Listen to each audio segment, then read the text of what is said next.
Good afternoon, students. Hope you are doing well. Today we'll be starting the cephalosporin that is coming under the medicinal chemistry, unit 1, chapter 3. I can say it. So you have studied about the beta-lactam antibiotic now. So we will be starting about the cephalosporin like this now. So you can see cephalosporin having the same structure like the beta-lactam antibiotic. Actually, it's a class of beta-lactam antibiotic, but the difference is that the beta-lactam antibiotic is having, you can show, I can scroll the mouse here. The beta-lactam antibiotic having a 5-member thiazolidine ring, but here a 6-member thiazolidine ring is there. That is known as a dihydrothiazolidine ring. Okay, so I'm just proceeding to this chapter just without scrolling. You should watch the video for you getting more information. So generally this cephalosporin is derived from the bacteria. That's why I've given bacteria symbol in this page, and this drug is generally injectable. That's why suspension or powder drug is derived. So let's go into the next slide.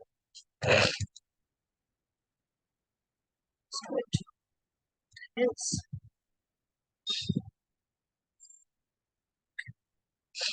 now cephalosporin is generally derived from in 1905 Cephalosporium aceromonium was isolated from the rod swage from the sea in Sardinia. The first cephalosporin, that is known as the cephalosporin C, was derived from this fungus. All other cephalosporins are semi-synthetic and antibiotic derived from the cephalosporin C. Actually, this fungus is known as the cephalosporin C, and maximum of the synthetic antibiotics also derived from the cephalosporin C. That means derivatization are going on.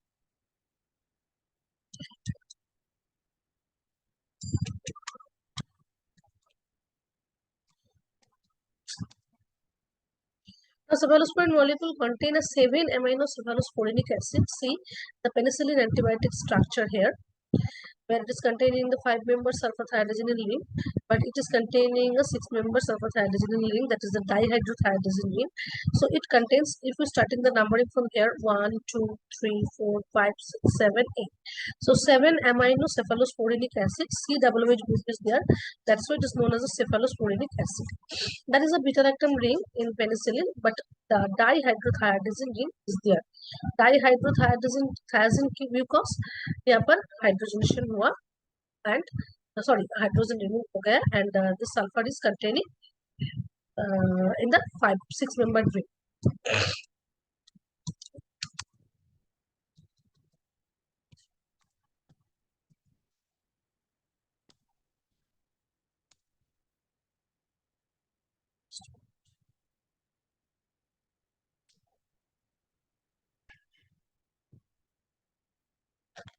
Now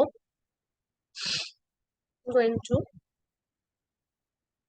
chemistry of cephalosporin. See the dihydrothiazolidine ring is present over there, and the beta-lactam ring is there, and Cu-double-bond-O-NH and R1, that is another R2. This is known as a 7-amino cephalosporinic acid. 7-amino because at the 7th position amino group is there.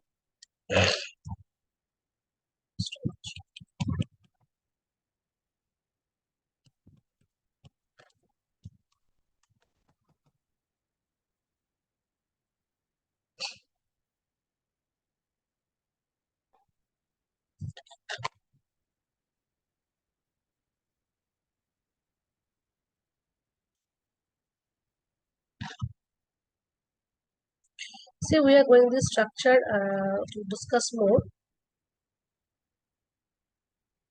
Unlike the 6-amino penicillinic acid of penicillin, the 7-amino cephalosporinic acid molecule in the cephalosporin provides the more sites like the R1 and R2, which is present in the 3 and 7th position for chemical manipulation in the production of many semi-synthetic cephalosporin. That means R1 and R2 ring will be modified for producing different types of cephalosporin.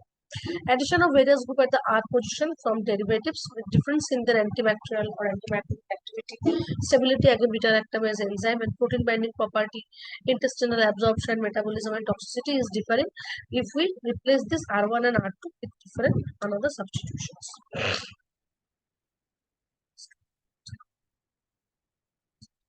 Actually, the slides are now semi-synthetic cephalosporin acid. As soon as 7 ml of cephalosporinic acid became available, numerous novel cephalosporin were prepared via reacylation. That means this is the main molecule and acylation is going on here or here. Cephalosporin is the semi-synthetic antibiotic derived from the 7 amino cephalosporinic acid. There is a 7-ACA.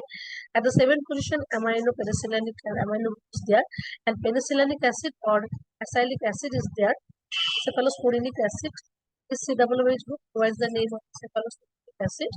The cepham nucleus, this nucleus is known as cepham nucleus, 4-membered beta-lactam ring, and this dihydroxythiazine ring is known as the cepham nucleus of the cephalosporin.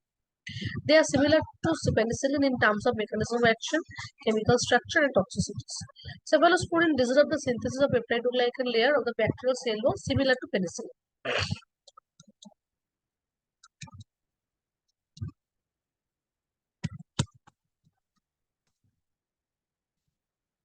Now, classification. Based on the synthesis, they are classified into first generation, second generation, third generation, and fourth generation.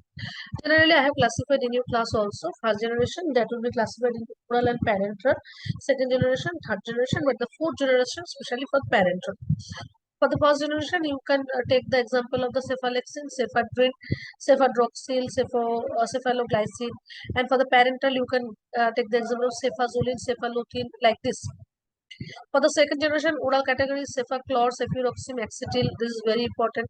For the parenteral, you can take the example of cefuroxime, intramammary. You can give this to the intramammary gland like the cefuroxime.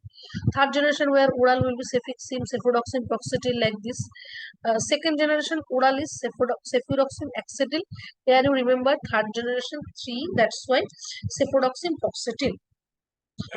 Now, parental, like there are cephalosporin like this structure. Fourth generation parental only available, cefapin and cefpiro. So these drugs are synthesized according to their action and their different antibiotic activity and resistance to different beta-lactamase enzyme. They are regularly improvised with their structure. Now, spectrum of the spectrum activity. First generation cephalosporin have a high activity against the gram-positive and effective against all gram-positive bacteria except Enterococcus.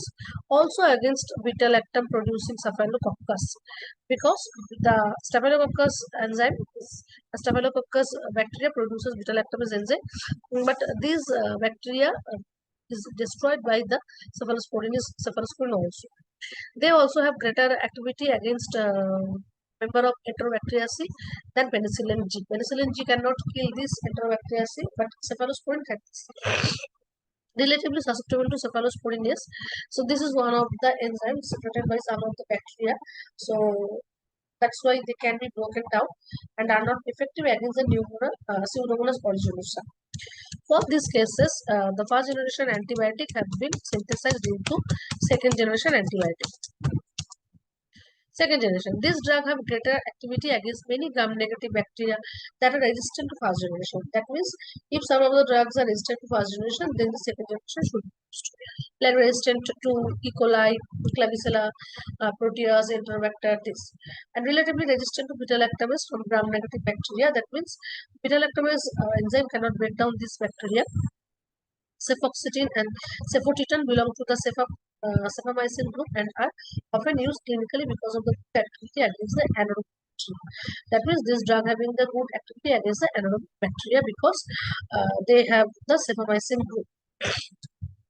Now coming third generation, these drugs having more activity against the gram-negative bacteria than earlier generation of the cephalosporin. All are highly resistant to beta-lactamase from gram-negative bacteria. Only ceftazidime and ceftriaxone have good activity against Pseudomonas aeruginosa. Less active against gram-positive bacteria. Ceftriaxone has been extensively used in veterinary medicine, especially in cattle, and also registered for use in the horse and dog also. Actually, you can find this drug in case of veterinary or cattle use. This drug is always not used for the they have been used for the domestic animal also. A new addition to the VETI, that is the veterinary drug is cephalosporin, which is an injectable formulation that has an extremely long life compared to other cephalosporin. That is, some of the drug having good half life. That's why they are not degraded. That's why their long life is persisted in different human body or the animal. Now coming to the fourth generation example, cefepime and cefepime, more potent than the third generation cephalosporin. They are generally in injectables, have spectrum of activity similar to third generation but more potent than it against gram-positive and gram-negative bacillus. Pseudomonas aeruginosa. Active against beta-lactam is producing strains of bacteria resistant to other bacteria.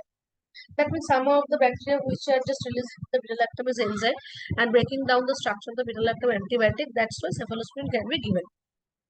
Indicated for serious and hospital-acquired infection, including septicemia, lower respiratory tract infection.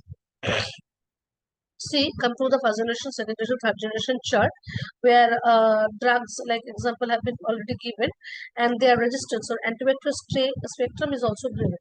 Like the first generation, second generation, third generation, they are more active against the gram-positive, whereas first generation is the active more, second generation is somewhat lower, and third generation much lower. But in case of gram-negative, whereas the third generation bacteria is much more active than the first generation. Anaerobes, effective against the B. fragilis, very effective, cephotitone and cephalosporin, effective cephalosporin. In case of pseudomonas, the first generation, second generation are not active. Third generation is very much effective, like salmonella, also effective against the third generation bacteria. Beta-lactamase enzyme resistant to staphylococcal and it's resistant to gram-negative bacteria also. BBB, that is a blood-brain barrier. The first generation bacteria cannot cross. The second and third generation, only cefuroxime can cross the blood-brain barrier. And in case of third generation, most drug can cross the blood-brain barrier. That is the advantage of this drug. So the first generation, second generation, third generation are continuously improvise their structure. That's why they are more costly also, as well as more favorable or more likely to the patients.